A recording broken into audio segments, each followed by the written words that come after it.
Do you remember how you saw the world as a child? Wasn't it a magical place with mysteries and secrets hidden everywhere? What about imaginary friends? I think we all had them at one point. They might have been the siblings we never had, magical creatures or characters on TV. Together with those friends, we'd go on adventures, visit magical places or entirely different worlds. For many children, it was a way of passing the time, of finding out about themselves, or to make a little more sense of things they didn't understand. For other children, it was a way of coping with the harsh reality surrounding them. I was one of the latter. I grew up a poor boy, brought up by a single mother. The house we lived in could barely be called one. It was a small, flat-roofed building, comprising only a handful of rooms. Mom tried her best to raise me, but she had a weak body, so holding a job wasn't possible for her. Instead, our meager meals and other necessities were paid by government support. Life wasn't easy. I didn't have many toys. Still, I was happy enough. Everything changed when Scott came into our life. I still remember the first time I met him. Laughter and giggling from the living room woke me, and I found Mom on the couch with a man I didn't know. A heavy smell wafted through the small room that made me cough. "Go to bed, baby," she said to me when she noticed me standing in the door. Her voice was almost incoherent and erratic as she gently pushed me back into our small bedroom. She locked the door, and I heard more giggling and other different sounds. I didn't understand what was going on, but soon I fell asleep again.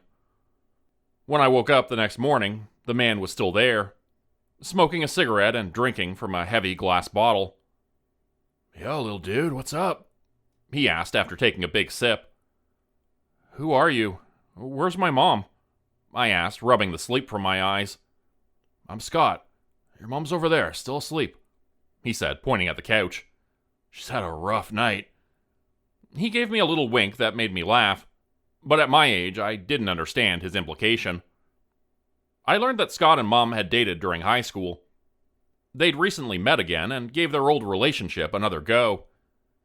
He was a nice enough guy. For the first couple of weeks, at least.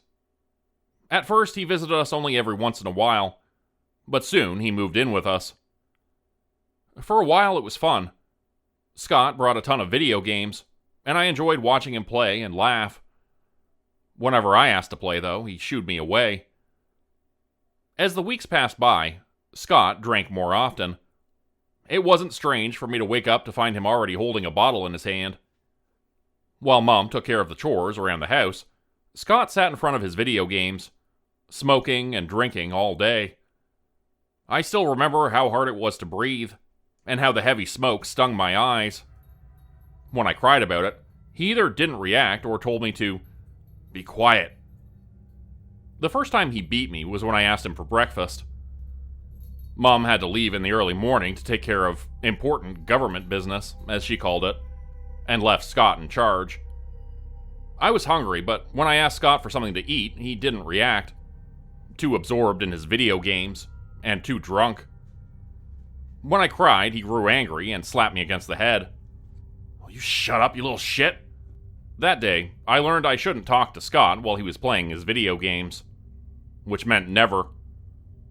While he shouted at the screen, I retreated to Mom's closet. I sat there in the dark, cramped space, crying to myself until Mom got home. She asked me what had happened, but one stare from Scott told me to be quiet. I mumbled something about falling, and that was it. It wasn't the last day I fled to the closet.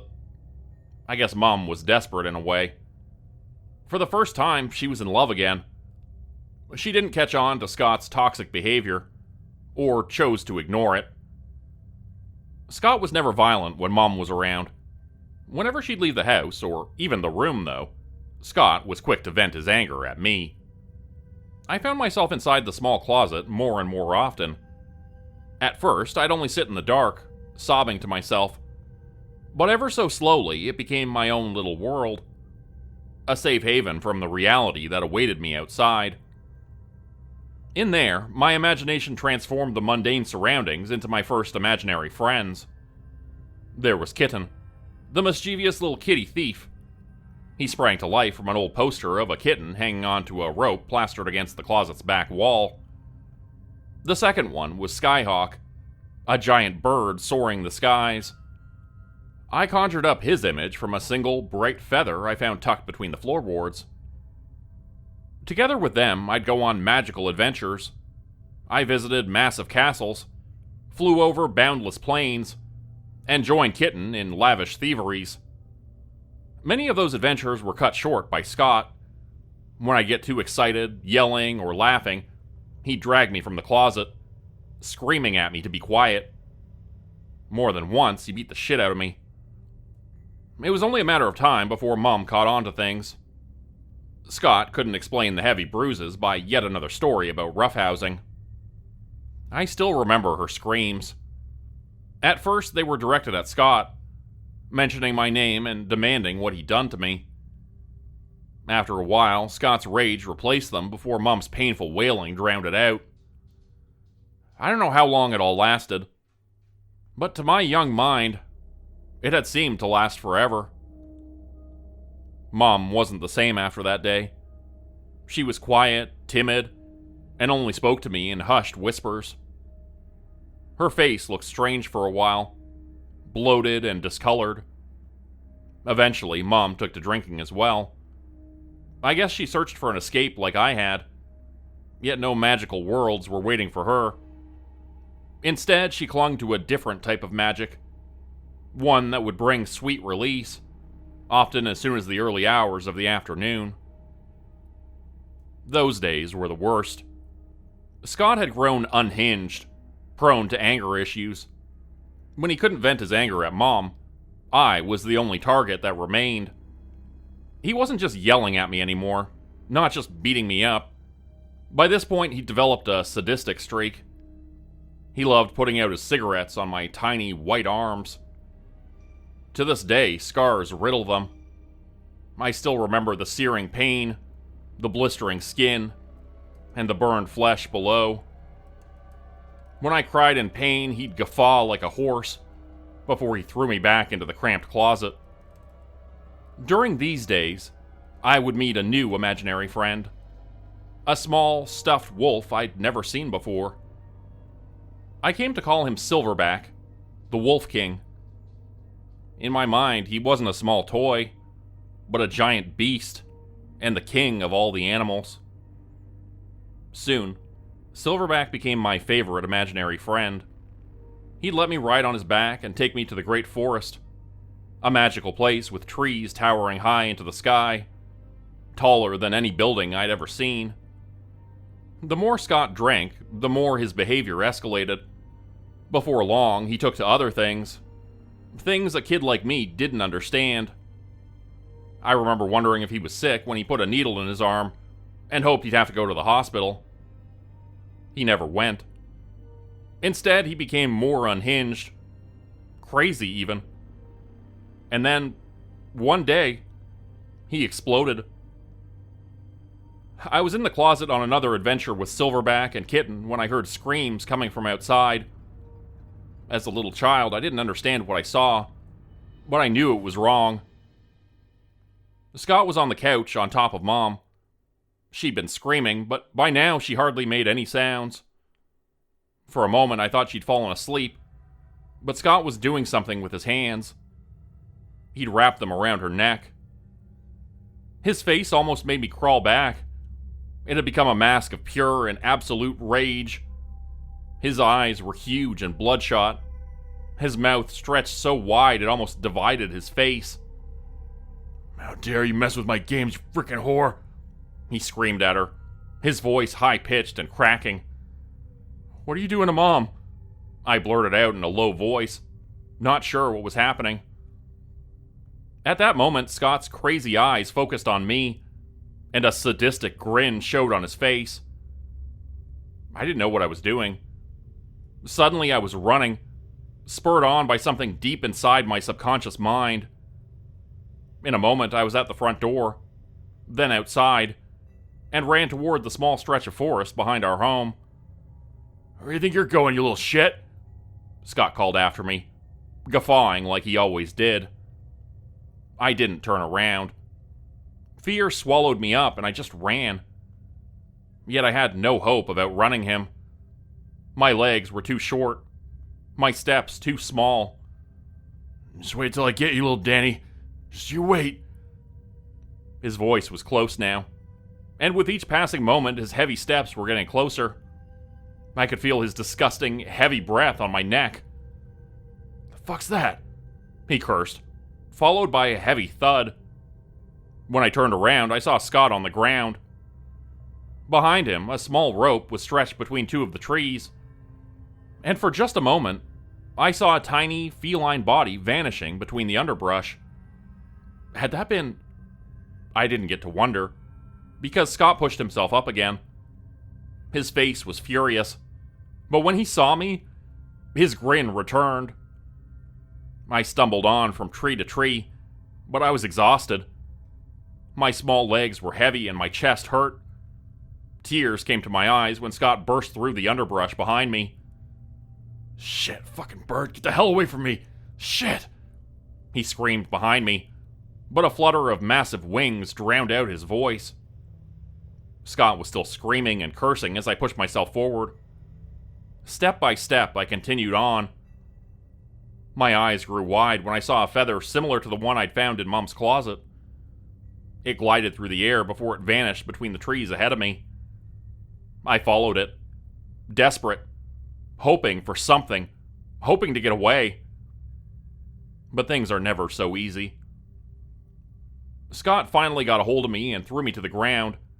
He put his twisted face close to mine and stared down at me with red eyes. "Got you, little Danny," he said, panting heavily. He pulled me upward, pushing me against the trunk of an enormous tree. I struggled against his grip, tried to get free, and only now noticed how dark it had become. All around us were massive trees. They towered high into the sky, hiding the sun with their dense canopy. Even as a kid, I knew this wasn't the small forest behind our house. This was a different place. As Scott giggled to himself, I realized where I was. In the great forest. Scott's big hands closed around my neck as he pressed me against the tree. I struggled, wanted to scream, but no words escaped my throat. All I could see was Scott's eyes. Two massive red orbs right in front of my face. For a moment, my vision grew dark. But then Scott released me. Confusion replaced the grin that had been on his face. No, not confusion. Fear. "The fuck?" he pressed out as he stumbled backward. That's when I saw him. Silverback. The giant wolf stood between the towering trees, his eyes resting on Scott. A moment later, he jumped forward. Scott screamed, but he'd only made it a few steps before Silverback was upon him. I heard Scott's cries, high-pitched and filled with such terror that I pressed my hands over my ears and closed my eyes. I don't know how long I sat there before I felt something gently nudging me. When I opened my eyes, Silverback stood in front of me. Once more, he nudged me on with his snout, and I stood up on shaky legs. For a moment, I glanced over at where Scott lay. He wasn't moving, and the forest floor below him was wet and sticky. Before I got a closer look, Silverback pushed himself in front of me. Together, the giant wolf and I made our way through the towering forest. As I walked, I cried again, the emotions bursting out of me like a rushing torrent. I sobbed and cried and clung to Silverback's mane. The giant wolf didn't move, but waited until I'd calmed down. Then he lowered his snout and licked away the tears that had streamed from my eyes. Before long, the forest grew smaller. The towering trees were replaced by the birches, so common to the area. When I reached the edge of the forest, standing in a backyard I didn't know, Silverback had vanished. God, boy, what happened to you?" An old lady who must have seen me come from the forest hurried over to me. I didn't say a thing. I couldn't. Instead, I cried and cried and cried, staring back at the tree line behind me. I was in a terrible state. My tiny legs were scratched and cut in too many places to count. The old lady's husband called an ambulance right away. With my limited vocabulary, I told them what had happened. Scott had hurt Mom, and when I ran, he chased me through the forest. I didn't tell them about Silverback or my other friends who'd been there to help me. Even as a little child, I knew there was something about the events that had unfolded. No. What had happened was meant for me, and me alone. The police found Scott in the middle of the small forest, his throat torn to bits. It baffled them, but they concluded he must have been attacked by a wild animal. They could do nothing for Mom. She was still on the couch, her face swollen and purple, suffocated to death by Scott. No one told me about those things back then. No, I only learned about it much later. By then, I was already living with a loving foster family. My life became happy. There was no need to hide inside a closet and flee to imaginary worlds. And as time passed, there was no more need for imaginary friends. The years passed. I went to school, then to college, and before long, I entered the workforce. The only thing that stayed with me from those terrible days of my childhood were the nightmares. For all my life, dreams of that house haunted me. Dreams of Scott, what he did to Mom, and what he'd almost done to me. One day, I decided to pay my old home a visit. I guess I wanted to put those old demons to rest and prove they couldn't hurt me anymore. After a 5-hour car ride, I arrived in front of the old house. It was even smaller than I remembered. It had been long abandoned, and when I entered, I found it in a state of destitution and chaos. As I stepped into the living room, I noticed the closet in an instant. When I opened the door and entered the cramped little space inside, memories came flooding back to me. Memories of the imaginary worlds I'd created, and all the friends I'd made. One look at the back of the closet showed me that the old kitty poster that had become Kitten was long gone. No hint remained of the feather that had conjured up the image of Skyhawk. The only things in there were old, half-rotten clothes and dirty rags. Or so I thought.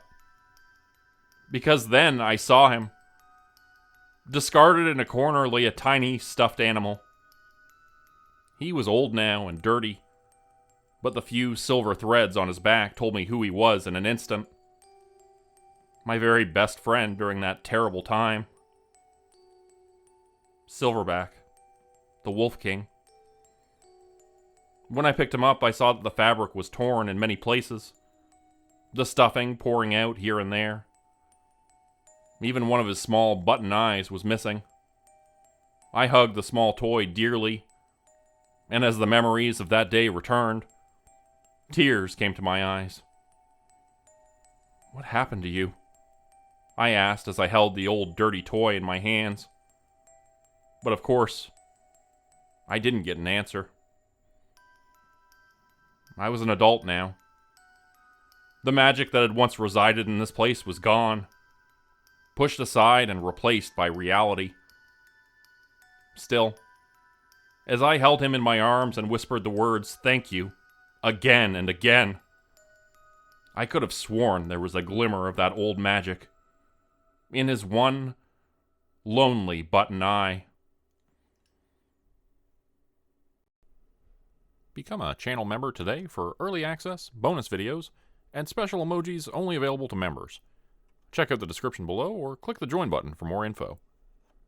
If you'd like another way to help support the channel, please consider joining my Patreon page at patreon.com/Jordan Group Horror. As a patron, you'll get access to bonus videos and content. You'll be credited at the end of every video going forward, and if you decide to stay for 3 months, I'll name a character after you, which will be featured in a Hollow's End story. Links to join the Patreon are in the description. Thanks everyone for listening. Please like, subscribe, and comment to help the channel continue to grow. and see you again next time at 4 p.m. Eastern Standard Time. Hope you have a great night.